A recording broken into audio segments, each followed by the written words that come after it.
дар 2 моҳи соли ҷорӣ ҳаҷми таваррум дар бахши истеъмолии Тоҷикистон 1.7% ташкил додааст. Ба иттилои вебсайти расмии Бонки Миллии Тоҷикистон, дар оғози соли ҷорӣ аз ҷумла арзиши маҳсулоти ғизоӣ ва хизматҳо афзоиш ёфт. дар сомонаи ин ниҳод омадааст, дар як моҳи ахир нархҳои маҳсулоти ғизоӣ ва ғайриғизоӣ то 3% ва навъҳои хизматрасониҳо то 8% боло рафтааст. аз ҷумла сокинони Тоҷикистон дар моҳи март аз якбора гарон шудани нархи картошка дар бозорҳои кишвар шикоят доранд. тоҷирон картошка, яке аз маҳсулоти асосии истеъмолиро бар ивази 4 сомонӣ мефурӯшанд. инам дар ҳолест ки то ним моҳи пеш 1 кило картошка аз 2 сомониву 50 дирам то 2 сомониву 70 дирам нарх дошт.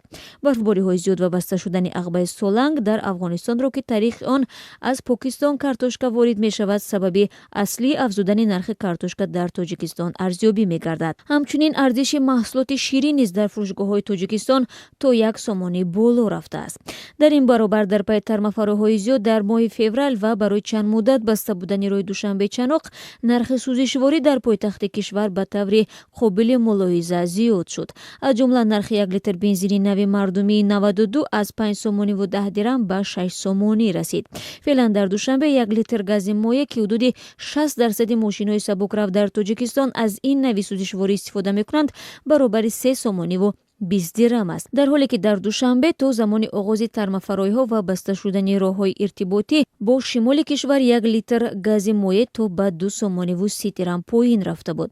дар зимн тибқи маълумоти оҷонсии омор 30% сокинони Тоҷикистон рӯзе бо $2 зиндагӣ мекунанд.